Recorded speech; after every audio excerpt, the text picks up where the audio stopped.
Когда старый форт в поле миссис Дженсен стал укрытием для бездомной собаки, соседи не придали этому значения. Собака была свирепой, но защитной, лаяла на каждого, кто осмеливался приблизиться. Однако в один холодный вечер ее настойчивое всхлипывание насторожило старушку, и она решила позвонить в местную полицию. Служители порядка прибыли на место, и их лица побледнели, когда они осторожно открыли двери автомобиля, обнаружив нечто совершенно неожиданное. Миссис Дженсен оставила своего мужа, который в последнюю очередь припарковал машину в этом поле всего пару часов до своей смерти. Каждый день она проходила через это поле, пока однажды не заметила, что бездомная собака сделала из старого автомобиля свое укрытие. Несмотря на ее враждебность, некоторые соседи оставляли еду поблизости из чувства жалости, даже не предполагая о секрете, который хранили ржавые двери транспортного средства. В тот вечер собака из отчаяния начала громко выть. Ее звуки эхом раздавались по тихому полю. Миссис Дженсен, почувствовав волнение, позвонила в полицию, переживая, что собака может быть ранена. Офицеры Мартинес и Браун прибыли вскоре, указывая фонариками на старую Форду, приближаясь с осторожностью. Лай и всхлипывание собаки становились все более яростными по мере их приближения. «Легко теперь», — произнес офицер Мартинес. Его голос был спокойным. «Все хорошо, детка». «Ш-ш-ш», прошептал он, пытаясь успокоить расстроенное животное. Глаза собаки были полны страха, и ее позиция была защитной, но она не напала. Офицер Браун потянулся к дверной ручке. Внутри было темно, и оставалось лишь подойти ближе, чтобы выяснить, что же скрывалось внутри. С легким шорохом дверь открылась. Офицер Браун направил свой фонарик внутрь, освещая запутанные одеяла на заднем сиденье. Лучи фонаря пробежали по сцене, и вскоре им открылся вид на маленькую трясущуюся фигурку. Им потребовалось несколько мгновений, чтобы осознать, что это был младенец, тихо плачущий и дрожащий от холода. Офицер Мартинес сразу же вызвал медиков через рацию, в то время как Браун осторожно извлек малыша из машины. Собака перестала лаять, пристально следя за каждым шагом, словно заботилась о безопасности ребенка. Плач младенца пронзил тишину ночи, и это послало дрожь по спинам офицеров. Как только амбуланс прибыла на место события, соседи начали собираться в поле. Разбудив их громким плачем, шептание тревоги пробежалось по толпе. Кто мог оставить ребенка в таком состоянии? И в старой Фроде, что осталось от покойного мужа миссис Дженсен. Несмотря на множество присутствующих, собака оставалась бдительной и немой рядом с офицером Брауном, внимательно следя за младенцем в его объятиях. Миссис Дженсен, которую все это время наблюдала с глубокой печалью с крыльца, медленно подошла к толпе. Она прожила здесь десятки лет и знала истории каждой семьи. Это было что-то совершенно неожиданное и ужасающее для нее. Она не могла избавиться от ощущения, что несет какую-то ответственность за ситуацию. Младенец, уже находящийся в руках медиков, был доставлен в больницу для дальнейшего обследования. Офицер Мартинес вернул свое внимание к автомобилю, ища любые зацепки или улики. Среди одеял он нашел изношенную игрушечную медвежонка с мятой шерстью и отсутствующими глазами, а также потерянное фото молодой женщины. Он спросил миссис Дженсен, знает ли она эту женщину, но она отрицала. «Нам нужно выяснить, чья это была девочка», — заявил Браун с твердостью в голосе.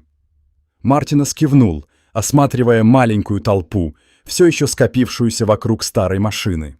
На лицах людей были смешанные чувства страха и любопытства, но никто не выходил с информацией. Расследование только начиналось, но офицеры были полны решимости докопаться до истины. На следующее утро история разлетелась по местным новостям.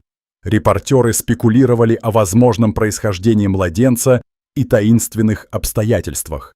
Поскольку все больше полицейских подключалось к поиску родителей ребенка, чувство тревоги в городе нарастало. У всех были предположения, но правды никто не знал. Тем временем миссис Дженсен проснулась и нашла бездомную собаку, ожидающую ее на крыльце.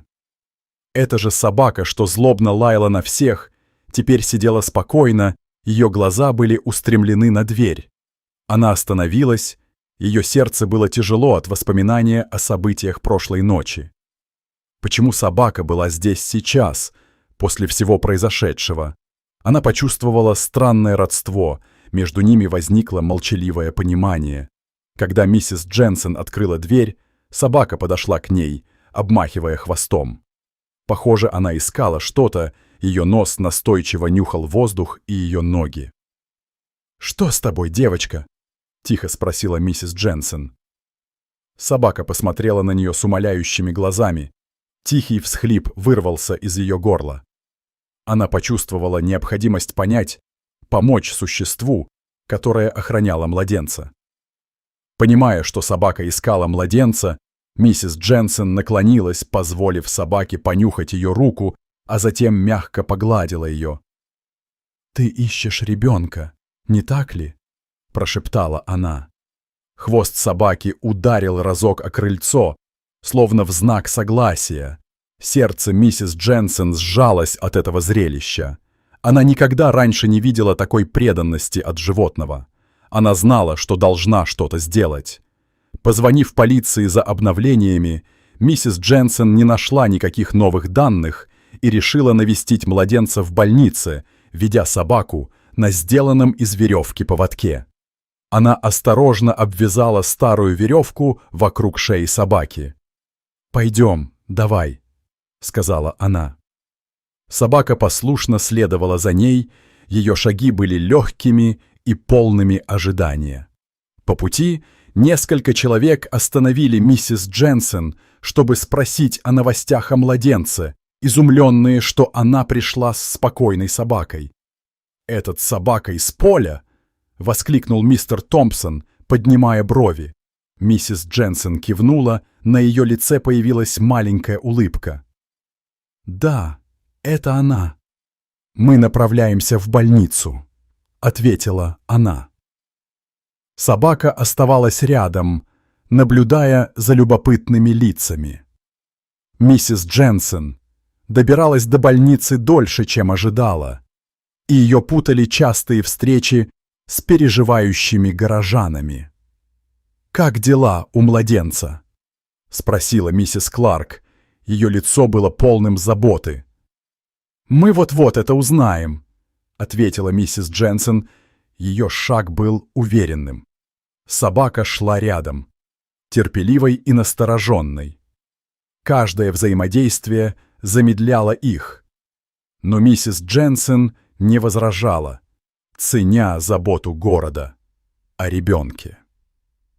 Наконец, добравшись до больницы, миссис Дженсен поприветствовала рецепционистку, которая заметила необычное поведение собаки.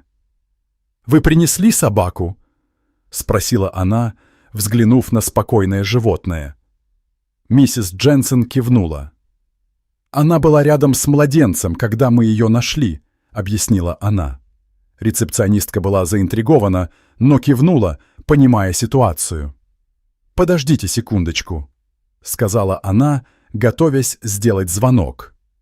Собака тихо села к ногам миссис Дженсен. Она успокоила собаку, прежде чем войти, пообещав вернуться очень скоро. «Ты оставайся здесь, хорошо? Я вернусь, прежде чем ты это поймешь», — прошептала она, нежно погладив собаку. Глаза собаки были полны доверия, когда она наблюдала за уходом хозяйки. Миссис Дженсен глубоко вздохнула и вошла в больницу, готовая узнать о состоянии младенца. Рецепционистка сообщила миссис Дженсен, что собаке не разрешено находиться внутри больницы. «Мне очень жаль, но вы не можете пронести собаку сюда». сказала она с извиняющимся видом. Миссис Дженсен вздохнула и кивнула, понимая правила. «Я найду способ оставить ее на улице», — ответила она.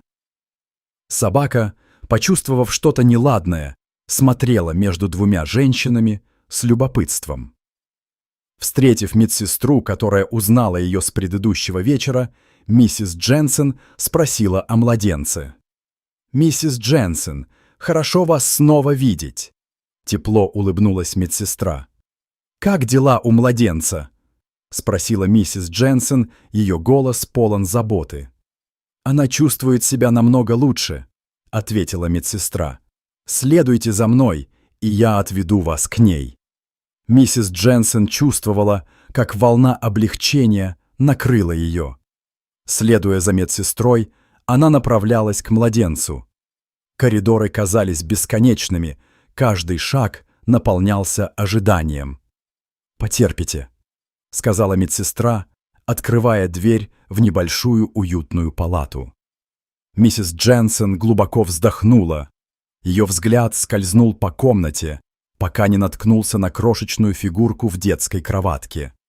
Ее сердце разгорелось от эмоций. Миссис Дженсен кивнула, ее беспокойство только усиливалось. «Спасибо, что заботитесь о ней», — сказала она. Медсестра улыбнулась. «Она сильная малышка», — ответила она, аккуратно поправляя одеяло. Миссис Дженсен спросила, разрешено ли ей дать младенцу временное имя, и медсестра согласилась. «Конечно, это будет нормально», — сказала она. Миссис Дженсен задумалась на мгновение.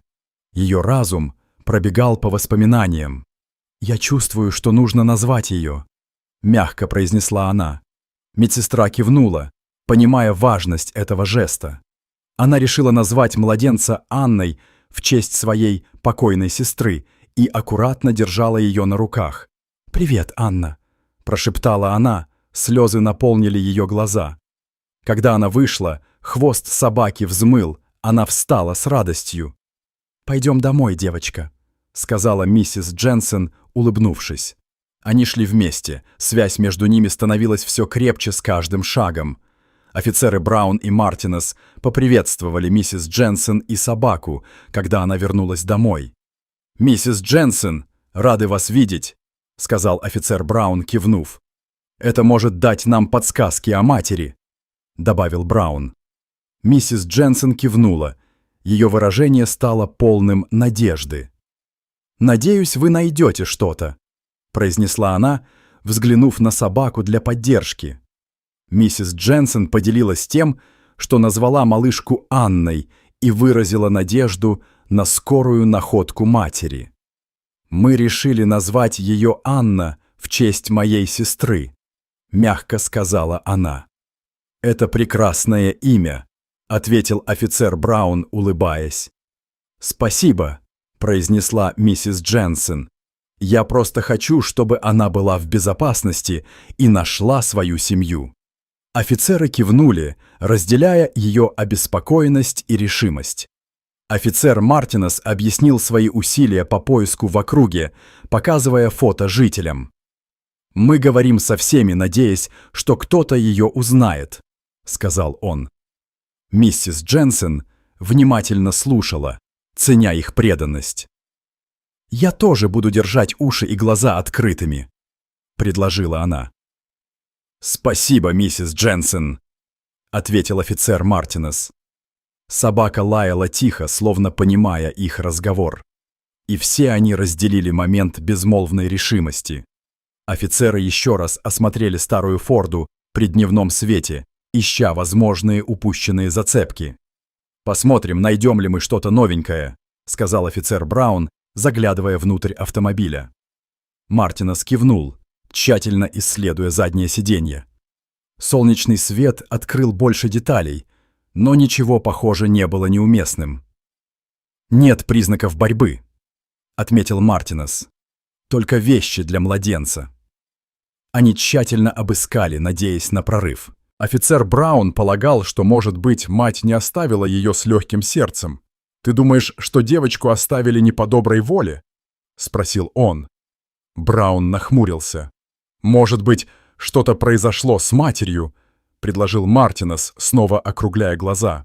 Он чувствовал, что они упустили что-то важное и что, возможно, осталось много непереведенных мелочей. Миссис Дженсен улыбнулась, видя, как собака учится доверять другим. Офицеры признали, что застряли в поисках матери Анны, и Луна начала скулить у двери. «Мы стучим в тупик», — признал Браун. «Никто не узнает ни единичного воспоминания с фотографией или медведем». Миссис Дженсен нахмурилась, чувствуя ту же фрустрацию. «Мы продолжим пытаться», — подтвердила она с твердостью. Миссис Дженсен открыла дверь, и Луна выскочила наружу, лая громко и настойчиво. «Следуй за ней!» — закричал Мартинес, быстро шагая за собакой. Чувство неотложности в действиях Луны казалось очевидным, и они все получили волну предвкушения, глядя, как она ведет их. Собака мчалась вперед, останавливаясь на границе тропы и заборчиком. Луна остановилась ненадолго, глядя назад, чтобы удостовериться, что они следуют, а затем вновь продолжила. Ее нос прижался к земле. «Куда она нас ведет?» — удивилась миссис Дженсен. Ее дыхание становилось все более прерывистым. «Давайте выясним», — ответил Браун, перепрыгивая через забор. Они все двигались быстро, настигаемые желанием узнать, ища длинные временные выступы формы. Миссис Дженсен оставалась поблизости, ее сердце стучало с каждым шагом. Чувство тревоги и ожидания росло, и лес вокруг них становился темнее с каждым поворотом. «Луна, постой!» — закричала миссис Дженсен, но собака не замедлилась. «Она полна решимости», — сказал Браун, пробираясь через подлесок. Тем временем воздух становился более холодным, когда они продвигались дальше и глубже в лес. Деревья шептали секреты, пока они проходили мимо. Луна продолжала бурчать, пока никто не позвал ее обратно к миссис Дженсен. Несмотря на их призывы, Луна продолжала идти, погружая их все глубже в лес. Наконец они достигли другого забора, отделяющего светлую часть поселка от темной, скромной части. Луна остановилась, залаяла, ожидая, чтобы они ее настигли. «Что там?» — спросил Мартинес, бросив взгляд на забор. «Это более сложная часть города», — произнесла миссис Дженсен, ее голос отдавался неуверенностью. Забор выглядел высоко и угрожающе, отделяя их от происходящего за его стенами. Они обменялись взглядами. Загадка становилась еще более глубокой с каждым мгновением. Луна поджала хвост, ожидая впереди забора, когда офицер Мартинес, колеблясь, открыл его. «Хорошо, девочка, покажи нам дорогу», — сказал он, подталкивая ворота от себя. Луна тут же выглянула вперед. Ее движения были быстрыми и решительными. Миссис Дженсен и офицер Браун шли следом, напряжение усиливалось. Они вошли в заброшенное здание, куда собака направлялась, все еще лая и скулёв. «Что она нашла?» — недоумевала миссис Дженсен, страхи переполняли ее. Здание выглядело как давно заброшенное, окна были разбиты, а стены грязными. Лаи Луны становились все более настойчивыми, напоминая им о чем-то важном. «Мы должны быть осторожны», — произнес офицер Мартинес, осторожно приближаясь к входу. Браун кивнул, наготове, с фонариком в руке. Ситуация казалась более опасной с каждым шагом. Офицеры решили позвать подкрепление, прежде чем войти. «Мы не можем войти одни», — заявил Мартинес, вынимая рацию. Было темно и запахло крайне плохо. Подметные матрасы и пустые контейнеры были разбросаны повсюду. «Какой беспорядок!» — проворчал офицер Браун, когда его фонарик осветил многоразовое состояние. «Здесь действительно нечего и бросить взгляд», — согласился Мартинес, прикрывая нос. «Держите близко», — предупредил он, и, внимательно поднимая вперед, идут вверх по ступенькам. Каждое его движение заполняло непростую тишину, и ушко Луна направило их к следующему источнику зла. Офицеры шагали по пути к третьему этажу, пока не нашли слабую молодую женщину на грязном матрасе. «Сюда!» — закричал Мартинес. Его голос был полон ожидания. Женщина пришла в себя. Ее глаза потухли от усталости. Луна сидела рядом, скулёв мягко и тягуче. «Мы тут, чтобы помочь», — сказал Браун, опускаясь рядом с ней. Женщина попыталась сесть. Ее движения были медлительны и тяжелы. «Вызовите скорую помощь», — технично призвал Браун, как они помогали женщине подняться. «Нам нужна скорая, 3-й этаж», — сообщил он через радиостанцию. Мартинес поддерживал ее, когда она опиралась на него. «Ты будешь в порядке», — успокаивающе произнес он. Женщина наклонилась, задохнувшись, и вскоре все наладилось. «Где мой младенец?» — спросила она с трясущимся голосом. «Она в безопасности, мы нашли ее, и она под заботой», — невидимо произнес Мартинес. Слезы наполнили глаза женщины цене, как если бы ее сердце возвращалось к жизни. «Спасибо», — выдохнула она с облегчением. Офицеры быстро вывели ее в скорую помощь, пока медперсонал работал в спешке. «Держитесь», — поддержал Браун. Его голос был уверенным. Они с Мартинес продолжали поддерживать ее за руки, когда медперсонал занимался основными процедурами. Двери скорой закрылись, и сирена завыла, когда они быстро унесли ее. Луна смотрела на них, как будто завершила свою миссию. Офицеры были полны облегчения. «Мы нашли ее», — вспомнил Мартинес, как они только что закончили помогать женщине. «И она в порядке», — добавил Браун. Миссис Дженсен, стоявшая на расстоянии, подняла глаза. Ее выражение было полностью изменено от старого холодного ужаса к теплоте заботы.